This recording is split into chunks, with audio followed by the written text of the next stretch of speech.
ડેડિયાપાડાના ધારાસભ્ય ચૈતર વસાવાને 7 વર્ષની સજા ફટકારવામાં આવતા પ્રથમ વખત તેમના પત્ની વર્ષા વસાવાનું નિવેદન સામે આવ્યું છે। તેઓ કહી રહ્યા છે કે નર્મદા જિલ્લામાં ભારતીય જનતા પાર્ટીનો હારનો સામનો કરવો પડ્યો એટલે બદલો લેવા માટે આવું ષડયંત્ર થયું। શું વાત કરી રહ્યા છે તેઓ વિગતે વાત કરીએ। વૈષ્ણવજન તો તેને કહીએ જે પીડ પરાઈ જાનાને રે। દર્શક મિત્રો, નવજીવન ન્યૂઝમાં આપનું સ્વાગત છે। હું છું ફૈઝાન। આમ આદમી પાર્ટીના ડેડિયાપાડાના ધારાસભ્ય ચૈતર વસાવા જેઓનું નવું સરનામું વડોદરા સેન્ટ્રલ જેલ બન્યું છે, ગઈકાલે નર્મદા સેશન કોર્ટ દ્વારા તેમને 7 વર્ષની સજા ફટકારવામાં આવી છે। થોડાક સમય પહેલાં 2023નો બનાવ છે, જ્યાં વનકર્મીને મારવાનો આરોપ તેમના પર લાગ્યો હતો। જે બાદ આ મામલો છે તે સેશન કોર્ટમાં ચાલી રહ્યો હતો ને ગઈકાલે ધારાસભ્ય ચૈતર વસાવા તેમના પત્ની સહિત 9 આરોપીઓને કોર્ટે દોષિત ઠેરવ્યા અને સજા ફટકારી।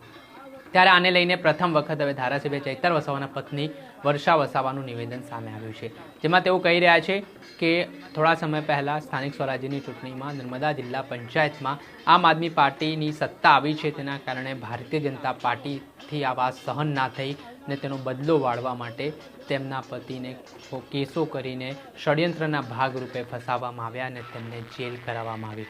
સાથે તેઓ કહી રહ્યા છે કે જો બંદૂક વડે ફાયરિંગ કર્યું હોય તો તે બંદૂક પણ મળી નથી, સાબિતી થઈ નથી, પુરાવા નથી, તો કઈ રીતે તેમની સામે આ સજાનો હુકમ થયો છે તેને લઈને વર્ષા વસાવાએ સવાલ ઉઠાવ્યા છે અને શું વાત કહી છે તે સાંભળો। આપણી સાથે ડેડિયાપાડાના ધારાસભ્ય ચૈતર વસાવાના પત્ની વર્ષાબેન વસાવા જોડાઈ ચૂક્યા છે। વર્ષાબેન, શું કહેશો? થોડા સમય પહેલાં જ જેલવાસ ભોગવીને તેઓ આવ્યા હતા ચૈતર વસાવા, ને ફરી તેમને જેલમાં જવું પડ્યું છે ને આ વખતે 7 વર્ષની સજા તેમને ફટકારવામાં આવી છે। શું છે પહેલી પ્રતિક્રિયા આપની? નમસ્કાર। હવે જે જૂનો કેસ હતો, જંગલ જમીનનો કેસ હતો, એ આગળ પણ આના માટે જેલ થઈ હતી। ફરી આ તારીખો ચાલતી હતી અને જે ગઈકાલે જે કોર્ટમાં બધાને હાજર રહેવાનું હતું ને જે નિર્ણય આવ્યો છે એમાં ધારાસભ્યને અને બીજા શકુંતલાબેન છે ને સાથે બીજા પણ છે, એ લોકોને જે કોર્ટ દ્વારા જે સજા કરવામાં આવી છે, તો હવે આમ જોવા જઈએ તો સાબિતી તો આપણને બધા કોઈએ જોઈ નથી અને બતાવી પણ નથી, પણ આમ હવે આ ભાજપની સરકાર છે એટલે એક ધારાસભ્યને બદનામ કરવા માટે આ એક કાવતરું છે। અને જે હાલમાં નર્મદા જિલ્લામાં જોવા જઈએ છે તો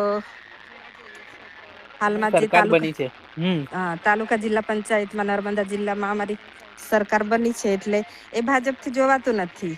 આ પણ એક ષડયંત્ર છે, એટલે આજે 2027ની ચૂંટણીને ધ્યાને રાખીને આ કાવતરું રચ્યું છે। એવું છે તો હવે તો જ્યારે આ ઘટના બની, એમને સજા સંભળાવવામાં આવી, ત્યારે આદિવાસી વિસ્તારોનો શું માહોલ હતો? તમને પણ ત્યાં માહિતી મળી હશે, લોકોનું શું કહેવું છે આ મામલામાં?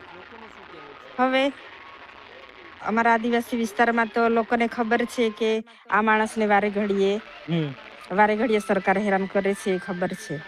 અને જે આ તાલુકા જિલ્લા પંચાયતનું રિઝલ્ટ આવ્યું એ નર્મદા જિલ્લાનું, એટલે એ ભાજપની સરકારને જોવાતું નથી કે જો આવું ને આવું થશે તો 2027 આપણને 2027માં પણ આપણે આપણી આ જે બેઠકો છે એ પણ આપણે ગુમાવીશું, એ વધારે ધ્યાને રાખ્યું છે। એટલે હવે આ કેસમાં તો કંઈ સાબિતી નથી અને આ કેસનું આટલું જલ્દી નિરાકરણ આવ્યું એટલે અમારા આદિવાસી લોકોમાં પણ ખૂબ નારાજગી છે। કેમ આવું વારે ઘડીએ થાય છે એવું લોકો પૂછે છે। વર્ષાબેન, છેલ્લો તમારો સંવાદ ચૈતર વસાવા સાથે શું હતો અને શું કહીને નીકળ્યા હતા ઘરેથી? હવે હું તો ઘરે હતી, એ તો ડાયરેક્ટ ત્યાં કોર્ટ પર આવ્યા હતા। બરાબર। આજે અમારી તારીખ છે એવી રીતે ગયા હતા। હું તો ઘરે હતી એટલે કોર્ટમાં તમારી મુલાકાત થઈ એમની જોડે? ના, કોર્ટમાં નથી થઈ।